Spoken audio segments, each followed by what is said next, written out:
너희 가운데 지식을 갖추고 지혜로운 자가 누구냐? 그는 지혜의 온유함으로 선한 생활에서 나오는 자신의 행위를 보일지니라.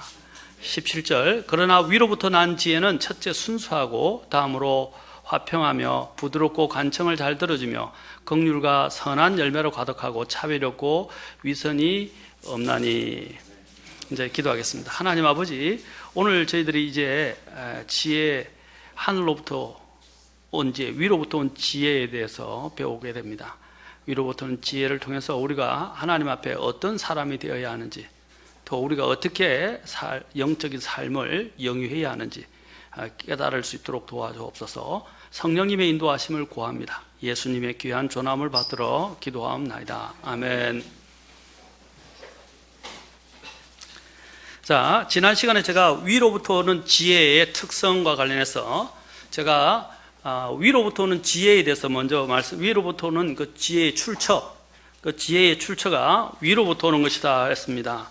위로부터 온다는 것은 하늘의 왕좌를 두고 계신 하나님을 가리킨다 그랬습니다. 위로부터 오는 지혜는 뭐라고 말씀드렸습니까? 모든 좋은 선물, 모든 완전한 선물이 바로 그 왕자의, 하늘의 왕자에 계신 하나님께로부터 내려온다고 그랬습니다. 그래서 하나님께서 이 땅에 우리에게 허락하시는 그 모든 것들은 다 우리가 이해하든 이해 안 하든, 우리가 받아들일 수 있든 없든 간에 상관없이 하나님이 그 자녀를 위해서 주시는 것은 가장 좋은 것들이며 또 가장 완전한 것들이다 라고 했습니다. 그래서 우리의 삶 속에서 일어나는 부분에 대해서 우리가 어떤 때는 시험이 들고 어렵고 힘든 경우들도 있지만 하나님이 우리에게 허락하시는 것이 얼마나 좋은 것이고 완전한 것인지를 우리가 알고 그 믿음의 생활들을 하면 이 시험들을 기쁨으로 여기고 이길 수 있다고 말씀을 드렸습니다. 자, 그래서 야고보서 1장 2절에서 내 형제들아 너희가 여러 가지 시험에 빠질 때에 아까 앞에 보면 그것을 다 기쁨으로 여기라 그랬습니다. 기쁨으로 여기라. 또 너희 믿음의 단련이 인내를 이루는 줄 너희가 아느니라. 오직 인내를 완전히 이루라. 이것은 너희가, 자 여기서 봅시다. 결국 완전하고 완벽하여 아무것도 부족함이 없게 하려 합니다 라고 말했습니다. 그런데 우리가 이것을 행하는데 지혜가 부족하면, 아까 우리가 지금 위로부터는 지혜에 대해서 지혜가 부족하면 어떻게 하라고 그랬죠? 지혜를 구하라. 하나님께 1장 5절에서 이야기를 하고 있습니다. 자, 그 다음에 두 번째로 우리가 기억해야 할 사실은 하늘로부터 온 지혜는 바로 그리스도의 생각을 하고 성령의 일들을 생각하는 것이다 라는 것입니다. 그리스도의 생각을 가지고 성령의 일들을 생각한다. 우리 그리스도인은 위에 있는 것들을 추구하고 열망하는 사람들입니다. 그리고 또한 하늘의 원리에 지배를 받고 사는 사람들입니다. 하늘의 원리의 지배를 받고 사는 사람들이다. 그러므로 늘 위를 생각하고 위를 바라보고 위를 소망하며 살아가야 합니다. 위로부터 오는 지혜와 또한 그 능력을, 그리고 빌립보서 3장 20절이라든지 보면 우리의 생활 원리는 어디다 그랬어요? 생활 원리는 다 생활은? 예, 모든 생활은 하늘로부터 있다. 어떤 데는 그것을 시민권이라고 그랬는데, 물론 시민권이지만 그 모든 우리의 생활 방식과 그 원리들이 하늘로부터 온다 이 말입니다. 그 하늘의 원리가 어디에 담겨 있냐면 성경에 담겨 있어요. 그렇죠? 그래서 우리는 그 하늘로부터 오는, 위로부터 온 지혜는 그 하나님의 그 위를 바라보면서 위로부터는 그 원리에 따라 살아가는 사람이고 그 능력을 힘입어서 살아가는 사람들이다라는 것입니다. 바로 그렇게 사는 사람이 영적인 사람이고 위로부터 오는 지혜를 가진 사람이라는 것입니다. 그래서 성령님께서 하나님의 말씀을 통해서 예수님께서 생각하신 것처럼 우리가 생각하고 또 예수님께서 행하신 것처럼 행하도록 바로 도우신다는 사실입니다. 그래서 나중에 나올 겁니다. 성령과 관련해서 우리가 보게 될 것입니다. 그래서 더 나아가면 이제 영적인 사람은 좀 더 구체적으로 보면 영적인 생각을 합니다. 영적인 사람의 특성이 뭐예요? 바로 하나님의 말씀을 가지고 하나님에 대해서 늘 그리스도의 생각을 가지고 그리고 그 그리스도께서 가르쳐주시는 원리에 따라 살아가는 사람들입니다. 그래서 고린도전서 2장 16절에 보면 누가 주의 생각을 알아서 그를 가르치겠느냐. 그러나 우리가 그리스도의 생각을 가졌느니라. 우리가 그리스도의 생각. 여러분, 그래서 우리는 그 그리스도의 생각을 가지고 살아야 돼요. 항상 자나 깨나 어디에 있든지 무엇을 하든지 그리스도 중심으로 그리스도의 생각을 하면서 살아가야 됩니다.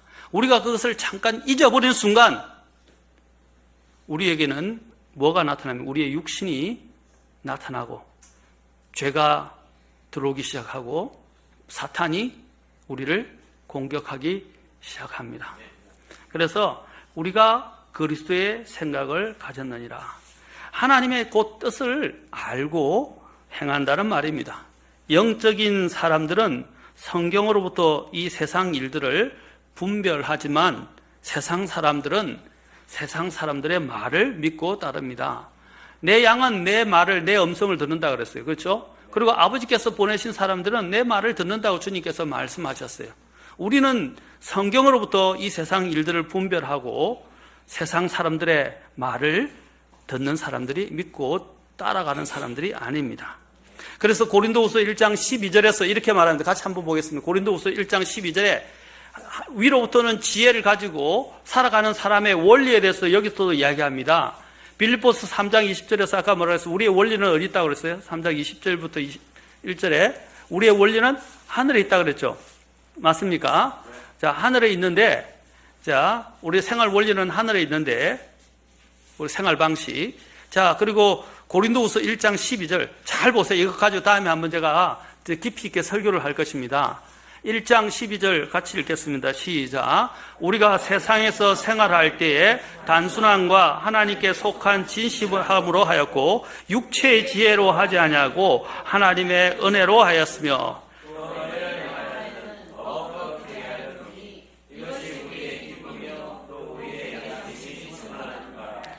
자, 우리가 여기서 세상에서 생활할 때에 라고 되어 있어요. 그렇죠? 우리가 생활할 때에. 그래서 생활 방식을 여기서 이야기합니다. 다음에 여기서 말하는 세 가지에 대해서 보게 될 것입니다. 자, 우리가 이 세상에 생활할 때 세상의 원리와 방식이 아니고 세상 사람들의 말을 믿고 따라가는 사람들이 아니라 우리는 하늘의 원리를 따르고 하나님의 말씀을 믿고 따라가는 사람들이다 라는 것을 기억해야 합니다. 그 믿고 따라가는데 우리가 가져야 될 기준이 방식 여기 세 가지가 있어요. 그 원리가 뭐라고 그랬어요? 단순함, 하나님께 속한 진실함, 또 하나님의 은혜 세 가지를 이야기합니다. 다음에 이거는 보도록 하겠습니다. 우리는 그래서 아까도 얘기했지만 그 원리가 성경에 나와 있습니다. 그래서 성경을 통해서 우리는 하나님 앞에 나아갑니다. 하나님의 지혜인 성경. 바로 왜 우리가 성경을 읽고 공부하고 익숙합니까? 왜냐하면 우리가 영적으로 자라려면 하늘의 지혜를 얻으려면 예수님께서 말씀하셨어요. 우리가 예수님이 베드로를 통해서도 베드로전서 3장 15절에서 골로새서에서도 말씀하셨어요. 2장 15절에서 바울을 통해서 말씀하셨어요. 바로 그리스도의 지혜가 너희 안에 풍부히 거하게 하라 그랬어요. 그렇죠? 그리스도의 지혜가 그리스도의 그 하나님의 말씀이 지혜로 너희 안에 풍부히 거하게 하라 그랬습니다. 우리는 또한 베드로가 이야기한 것처럼 예수 그리스도를 아는 지식 안에서 자라가야 합니다. 예수 그리스도는 하나님의 지혜라고 고린도서에서는 말합니다. 하나님의 지혜요. 또한 우리 모두의 지혜가 되시는 분이십니다. 예수 그리스도를 알게 될 때 세상을 우리가 분별하고 판단하고 통찰할 수 있는 눈을 갖게 되기 위해서는 예수 그리스도를 아는 지식 안에서 자라가야 합니다. 왜냐하면 그 지식이 우리에게 눈을 뜨게 하고 빛을 또 영적인 빛을 주고 또 세상이 발견하지 못한 것들을 우리는 발견할 수 있도록 만들어줍니다. 철학이나 다른 어떤 것을 배우지 않아도 우리는 말씀을 통해서 이 세상을 분별할 수 있게 됩니다. 우리가 대표적으로 베드로 같은 경우는 어부에 불과했습니다. 그는 배운 바가 없었습니다. 그러나 하나님의 말씀에 능하고 또한 성령님의 충만함을 입게 되었을 때 그는 그 어떤 사람보다도 성령님의 능력으로 말미암아 하나님의 말씀을 잘 이해하는 사람이 되었고 또 그것을 설교하는 사람이 되었고 권능이 있는 사람이 되었습니다. 우리가 주님으로 충만하게 될 때 우리가 가진 지식을 어떻게 사용할지 이제 주님의 안에서 배우게 되면 그 지혜를 가지게 됩니다. 우리는 지식을 가지는 것이 목적이 아니라 오늘 본문에 나온 지식을 겸비한, 그렇죠? 지식을 겸비한 지혜가 필요합니다. 지식은 반드시 지혜를 동반해야 합니다. 지혜를 겸비하지 않은 그리스도에 관한 지식은 보십시오. 어떻게 해야 할지 알지 못하는 것입니다. 정보는 많고 지식은 있는데 어떻게 이것을 해야 될지 모른다는 것입니다. 이와 같아요. 돈은 많은데 돈을 사용할 줄 모르는 것과 같은 거예요. 그러면 어떻게 해요? 돈은 많은 사람들은 졸부들은 그것을 사용할 줄은 몰라서 어떻게 해요? 오히려 그것들을 잘못된 것을 사용하거나 우쭐대거나 비교합니다. 그러나 이제 제대로 이 돈을 사용할 줄 아는 능력을 가진 사람들은 돈을 주어도 어떻게 해요? 그것을 적절하게 잘 사용한다는 것입니다. 어떤 분이 이제 주식과 관련된 부분들을 설명하면서 주식을 통해서 부유한 사람이 이런 이야기를 했는데 논란이 많았는데 그 원리를 사람들이 깨닫지 못하니까 이제 많은 비난들이 있었지만 실제로 그것을 경험한 사람들은 그 말의 의미를 제대로 이해하는데 그 말이 뭐냐면 돈을 쫓아가면 결코 부자가 될 수 없다라고 했어요. 돈을 사랑함이 일만항의 뿌리라고 했어요. 여러분 돈은요 쫓아가면 오히려 돈은 멀리 갑니다. 사람들이 마음을 지키게 될 때 그 모든 것들은 하나님께부터 사실 오는 거죠. 그렇죠. 그런데 우리가 그걸 잡으려고 쥐려고 안달하면 안달할수록 오히려 더 일이 안 풀려요. 그리고 돈도 더 멀리 도망가 버립니다. 여러분 그러면 또 어떤 때는 시험에 들고 올무에 걸리고 또 패망하기 쉽습니다. 마찬가지입니다. 자, 우리가 적절하게 사용할 줄 아는 능력이 없이 뭔가가 주어진다면 그것은 소용없는 것입니다. 그래서 지식의 뭡니까? 반드시 지식을 겸비한 지혜가 있어야 합니다. 그래야 우리는 바르게 그 지식을 사용할 수 있고 하나님이 기뻐하시는 풍성한 열매를 맺을 수 있습니다. 그리스도의 말씀이 우리 안에 풍부하게 거하게 해야 합니다.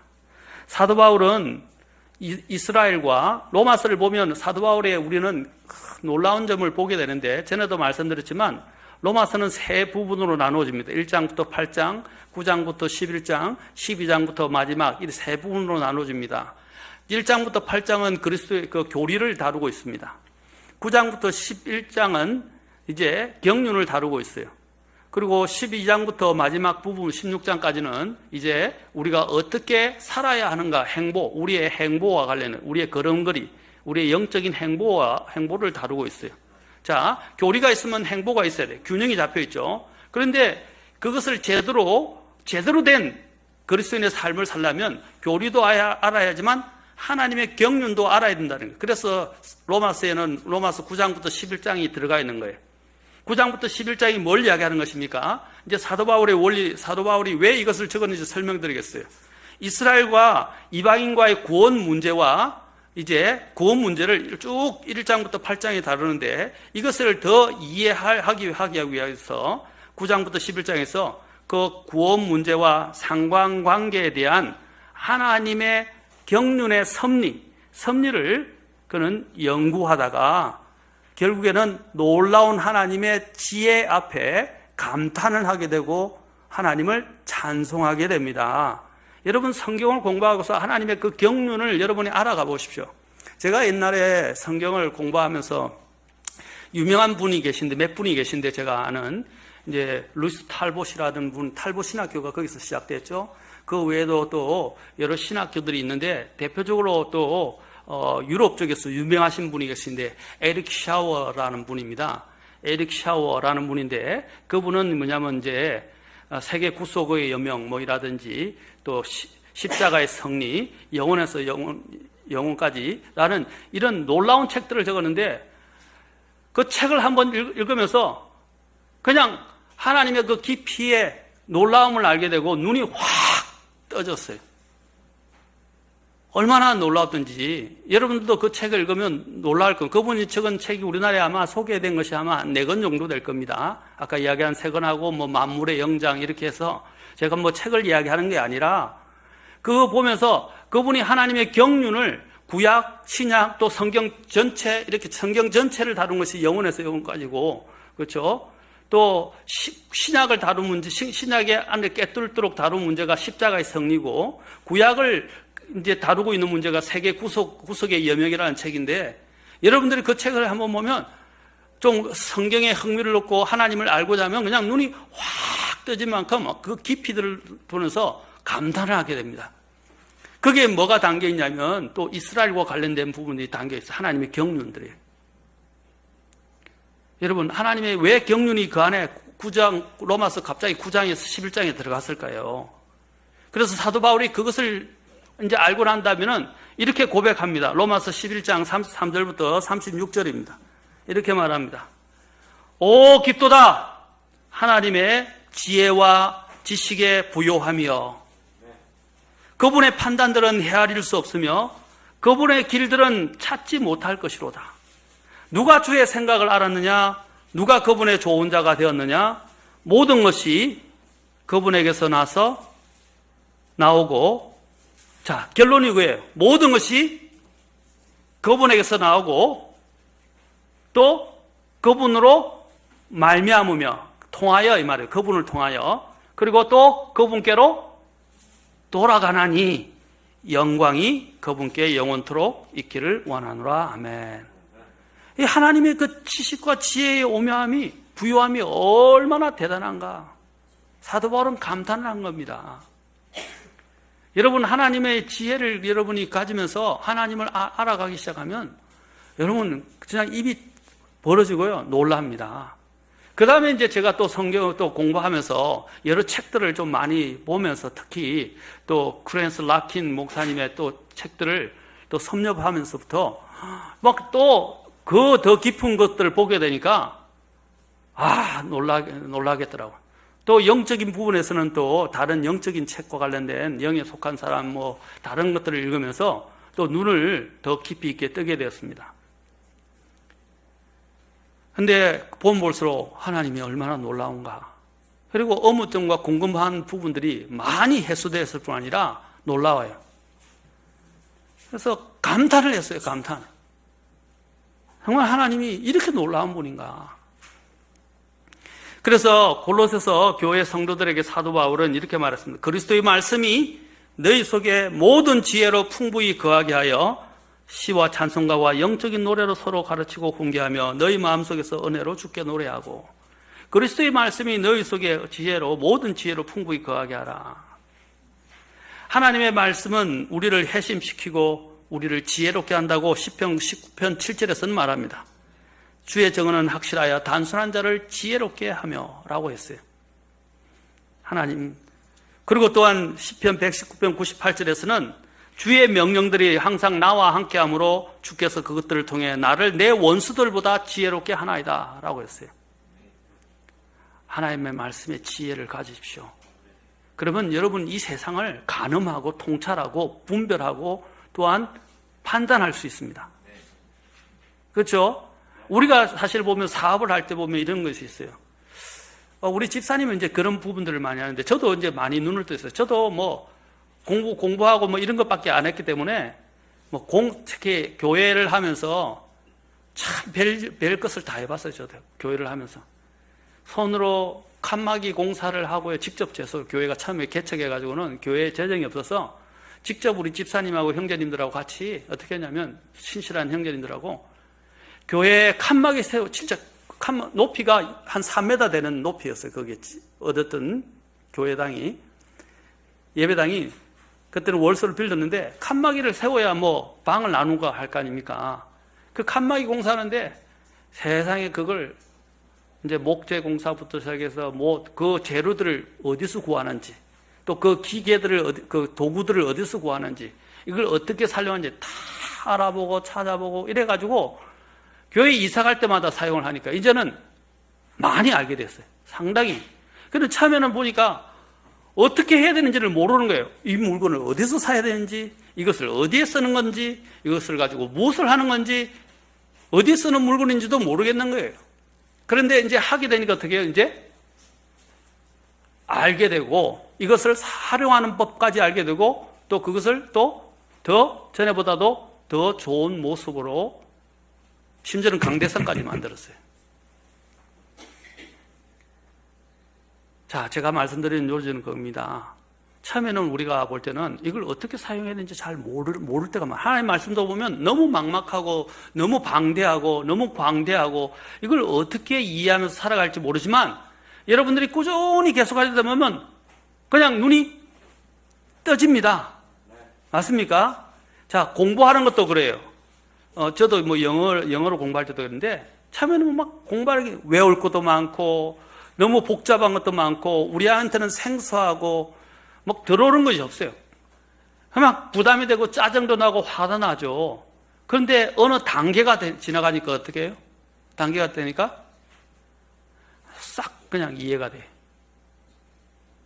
세상 학문도 그렇죠. 하나님 말씀도 그래요. 처음에는 모르는 것 같고 성령님을 의지해서 말씀을 깊이 들어가면 어느 순간에 영적인 눈이 확 열립니다. 그러면서 마치 여러분들이 뭔가 이렇게 보면 퍼즐을 맞출 때 막 어떻게 해야 될지 모르는데 어느 순간 보면 퍼즐이 눈이 쫙 보이는 거예요.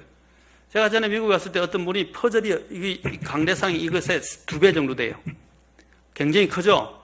이제 그분이 아주 신실한 크리스찬인데 이제 그분이 그 집에 초청을 해서 제가 그곳에서 좀 유숙을 했었습니다. 한 일주일 정도.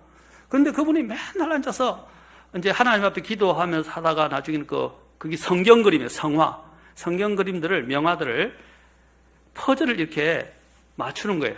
알죠? 이거 끼워 맞추는 거.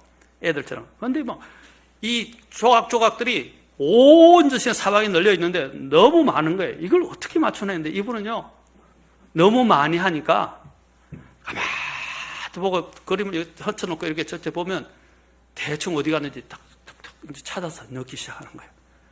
우리가 했더라면 아마 며칠을 해도 그걸 맞추지 못하는데 그분은 딱 보면 대충의 윤곽이 나오는가 봐요.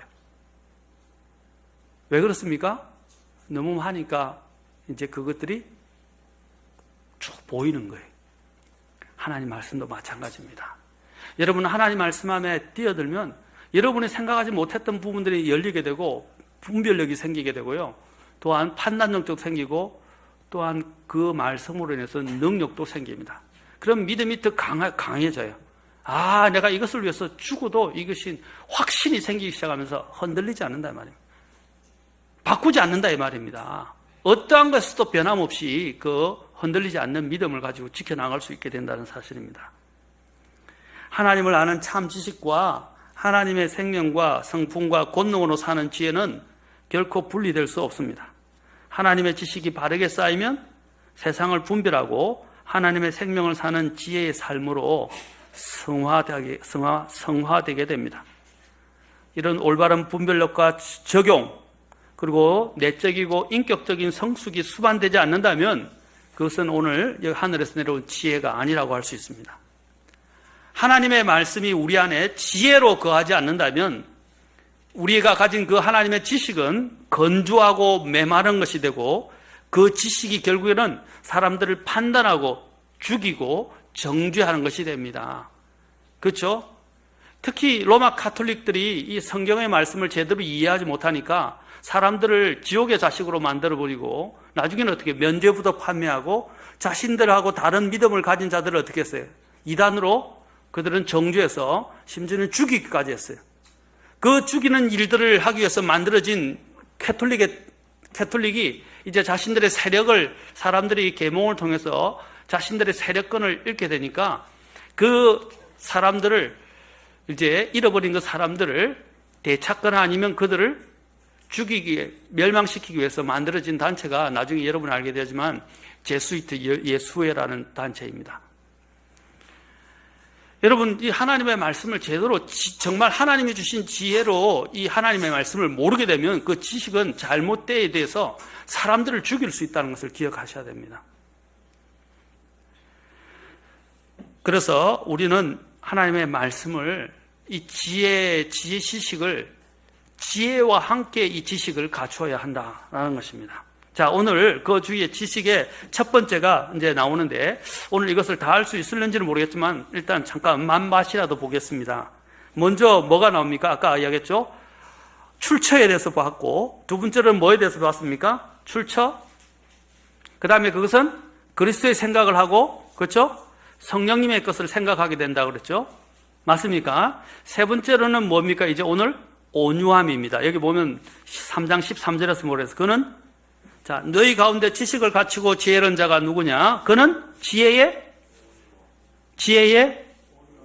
온유함으로, 그 다음에 선한 행실에서 나오는 자신의 행위를 보일지니라. 자, 오늘 위로부터 난 지혜의 특성 중에 이제 나오죠. 본격적으로 나오는데 온유함입니다. 자, 오늘은 온유함의 정의와 관련된 부분만 시간 살펴보도록 하겠습니다. 자, 온유함에 대해서 보겠습니다. 한자로 쓰면 온유가 뭐예요? 한자가 뭐죠? 따뜻할 온. 유자가 무슨 유자죠? 유순하다 또는 부드러울 유 또는 유순할 유 이렇게 이야기하죠. 그래서 사전을 찾아보면 이 온유라는 뜻이 그냥 사전에 보면 성질이 따뜻하고 부드럽다 이렇게 됐어요. 부드러울 유. 성질이 따뜻할 온, 부드러울 유에서 부드럽다 라고 이야기하는데 이거는 성경적인 의미가 아닙니다. 그렇죠? 저는 다른 단어를 찾아야 된다고 생각을 합니다, 사실은. 그러나 워낙 굳어져서 그냥 이걸 사용하는데 성경이 말하는 온유는 그 사전이 말하는 의미와는 동떨어집니다. 거리가 멉니다. 우리말로 번역된 이 온유라는 단어를 한번 생각해 보면 어떤 생각이 들죠? 자, 생각하면 사람을 생각한다면 어떤 사람이 떠오를까? 한번 생각해. 우리 집사님 같은 분이라고 할 수 있는데 집사님을 잘 몰랐었는데 집사님이 그렇게 보이지만 또 그렇지도 않아요. 왜냐하면 제가 좋은 의미에서 이야기하는 겁니다. 좋은 의미에서 이야기하는 것 같아요. 지금 이 온유라는 단어를 생각하면 사람들이 뭘 떠올리냐면 온순하고 아까 얘기했던 적의가 없고 순응적이고 어떤 상황에서도 화를 내지 않고 무조건 참는 것을 떠올립니다.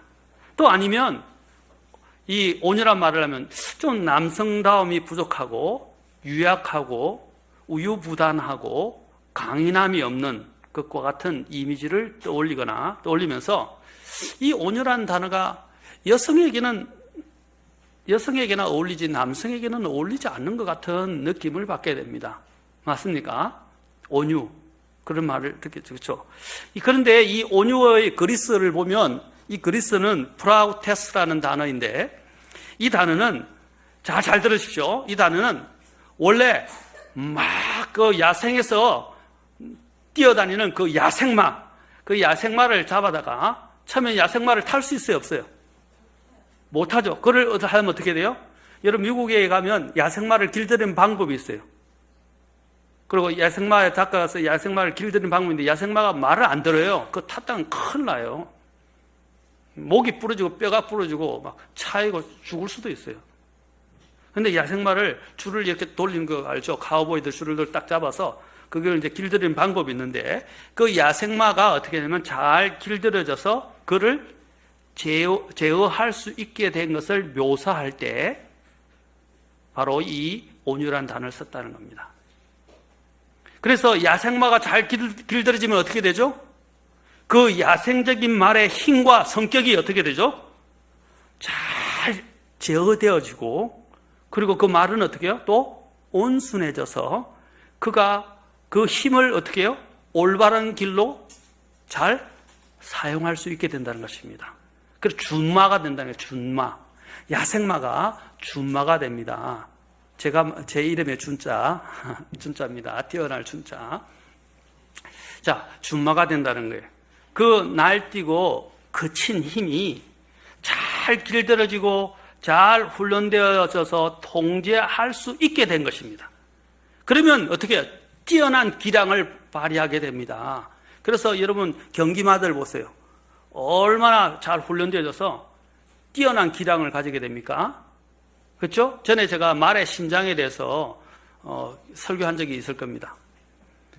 이 온유함이라, 그래서 이 온유함이라 말은 훈련이 되어서 절제되고 통제된 힘을 말하는 것입니다. 그래서 온유함은 나약하거나 연약해서 힘을 못 쓰는 것이 아니라, 오히려 물러 터지고 무기력해서 힘을 못 쓰는 것이 아니라, 오히려 잘 훈련되고 길들여져서 힘을 함부로 잘못 사용하지 않고 오히려 바르고 적절하게 제어하면서 사용할 줄 아는 능력을 말하는 거예요. 또 우리가 온유하면 우리가 뭐 이호성 형제님을 떠올릴 수 있겠는데, 우리가 이야기하는 것은 그냥 온순한 정도를 가리키는 게 아니다 이 말입니다. 그래서 한없이 부드럽다든지 유약한 것이 아니라 자기 자신을 잘 통제할 줄 알고 또 절제가 있으며 자신을 스스로 잘 다스려서 그것을 적절하게 바른 곳에 사용할 줄 아는 능력. 육신의 본능과 충동을 또 어떻게 합니까? 그런 사람은 육신의 본능과 충동도 어떻게 해요? 충동. 어떤 사람들 보면요, 막 충동적인 사람들이 많이 있어요. 그러니까 충동적인 사람은 어떻습니까? 뭔가 하고 싶은 마음이 욕구가 들어오고, 뭐 눈에 어떤 것들이 들어와서 자신이 충동이 자극이 되면 어떻게 하죠? 그냥 생각 없이 그냥 그게 뛰어들어 버려요. 생각해보지도 않고. 쇼핑 중독이라든지 이게 중독된 사람들을 보십시오. 중독은 뭡니까? 절대 제지 못한 거 아닙니까? 그렇지 않습니까? 이런 본능과 충동을 절제하고 통제하고 또 옛사람에 속한 정욕적 욕구나 힘이나 재능을 잘 제어해서 하나님께서 필요로 하는 것에 그것을 적절하게 제때에 사용할 줄 아는 사람이 온유함을 갖춘 사람이다. 힘이 없는 게 아니라는 것입니다. 그렇죠? 그 힘을 바르고 적절하게 사용할 줄 아는 능력을 말합니다. 자신을 꺾을 줄 알고 위로부터 난 하나님의 권능을 힘입어서 그것을 더 올바르게 하나님의 권위에 굴복시키고 하나님의 그 원하시는 뜻에 따라서 사용할 줄 아는 사람이 하늘로부터 온 지혜를 힘입은 사람, 그 온유한 사람이라는 것입니다. 온유하지 않은 사람은 교만의 바탕을 두고 자신의 생각과 의지와 감정에 바탕을 두는 사람입니다. 그런 사람들은 전능자의 인도하심에 귀를 기울이지 않습니다. 야생마를 생각해 보십시오. 야생마는 그 힘을 자기가 하고 싶은 대로 사용해요. 아무 때나 가고 아무 때나 하고, 그렇죠? 아무라도 들이받아버리고, 그렇죠? 맞습니까? 그러나 한 조련사에서 그가 잡혀서 훈련이 되고 난 다음에 어떻게 해요? 조련사가 원하는 뜻대로 사용되어진다는 것입니다. 맞습니까? 우리도 마찬가지. 전능자에 의해서 이끌림을 받고 전능자 앞에 자기 자신의 의지를 모든 걸 내려놓고 온전히 그 힘을 그 전능자가 원하는 방식으로 내 삶을 드러내는 바로 사람이 온유한 사람이다. 우리가 온유를 잘못 이해해서는 안 된다는 것입니다. 마지막 한 가지 예만 드리고 마치겠습니다. 여러분, 이 온유를 이해하는 데 도움이 되는 예를 하나 드리겠습니다. 원자력을 개발한 걸 아시죠? 원자력이 개발된 겁니다. 원자력을 개발한 사람이 누구죠? 누가 아시는 분 있어요? 기억하시는 분? 원자를 발견하고 원자탄을 개발한 사람. 예? 오펜하이머라는 사람인데 1904년도부터 1967년도에 살았던 과학자입니다. 이 오펜하이머가 이제 원자력을, 그렇죠, 폭탄을 개발했어요. 이 원자력은 눈에 보이지 않는 작은 입자들을 탐구하는 그 인간이 발견해준 아주 강력한 힘입니다. 공포스러울 정도로 큰 힘을 갖고 있습니다. 엄청난 힘이 거기서 나오는 거죠. 그 크기와 효율성은 비교할 수가 없을 만큼 강합니다. 인간은 이러한 원자력을 연구 개발해서 많은 혜택을 지금 누려온 것은 사실이지만 그 원자력이 잘못 사용되어진 것이 처음에 사용된 것이 어디입니까? 원자탄이라는 것입니다. 그것은 전력 발전에도 만들어지고 또 이런 발전소를 짓는데 전기를 개발하는 데도 사용되었지만 원자 폭탄이나 전력 무기를 움직이는 힘이 되었다는 사실입니다. 그래서 여러분 핵 추진 항공모함 또 핵 잠수함 그렇죠? 그거는 기름이 필요 없어서 핵을 하면 몇 년 동안 그렇죠 물에 들어가서 먹을 것과 공기만 있다면 할 수 있어요 없어요? 물속에 지낼 수 있죠. 그리고 다닐 수 있어요. 고장만 안 난다면 그 힘은 계속해서 몇 년을 사용할 수 있다는 것입니다. 그 얼마나 엄청난 힘입니까? 그래서 사실 문제는 원자력 발견과 개발에 있는 것이 아니라 그 힘을 사용하는 인간에게 달려 있었다는 것입니다. 여러분, 그런데 이 원자력이 잘못 사용되어져서 어떻게 됐습니까? 원자탄으로 돼서 일본에 투하되게 되었고 또 지금은 원자력 개발에 혈안이 돼서 강대국들이 원자탄들을 가지게 되었으며 심지어는 북한에서조차도 핵폭탄을 가지게 돼서 어떻게 됩니까? 우리를 위협하는 것에 이르게 되었습니다. 그래서 오펜하이머 미국의 핵물리학자가 이제 이렇게 이야기했습니다. 그의 명언이 있어요. 이 가공할 위력의 핵폭탄에 대해서 그는 언급하면서 후회한 내용입니다. 뭐라고 되냐면 수천 개의 태양이 한 번에 폭발해 그 섬광, 방사능이 전능한 하나님의 영광인 하늘로 날아간다면 나는 죽음의 신이요 세상의 파괴자다라고 그랬어요. 자, 이 힘이 얼마나 잘못 사용되는지 그는 후회하면서 저주했다는 사실입니다. 제가 말씀드린 겁니다. 여러분이 아무리 뛰어난 지식과 지혜와 권능을 가지고 있어도 하나님이 위로부터 오는 그 온유함을 입지 못하고 그것을 사용할 줄 알지 못한다면 적절하게 제어하지 못하고 사용하지 못한다면 여러분들은 하나님이 주신 그 지혜의 특성인 온유한 지혜를 가지지 못한 것이라고 할 수 있습니다. 그래서 오늘 본문에서 뭐라고 되어 있습니까? 오늘 본문에서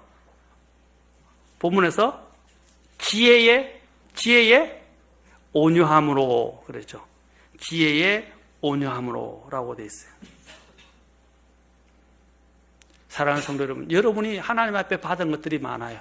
맞습니까? 그것들을 내가 가지고 있는 나의 모든 의지와 정욕을 내려놓고 내 본능과 충동과 내 나를 위해 사용하지 않고 그것을 전능자 앞에 내어드리고 전능자가 필요하신 대로 그것을 위해서 사용할 줄 아는 사람, 그리고 나를 적절하게 제어하고 통제해서 그것을 힘을 바르게 사용하고 전능자의 영광을 위해서 사용한다면 그보다도 더 놀라운 온유함은 없다는 것입니다. 사랑하는 성도 여러분, 여러분들은 여러분이 가지고 있는 힘, 그것을 어떻게 사용하고 있습니까? 오늘 하나님은 여기서 말합니다. 지식의 지혜를 겸비한 사람이 바로 이 지혜의 온유함을 가지고 선한 행실에서 나오는 행실을 보일지니라 라고 말씀하십니다.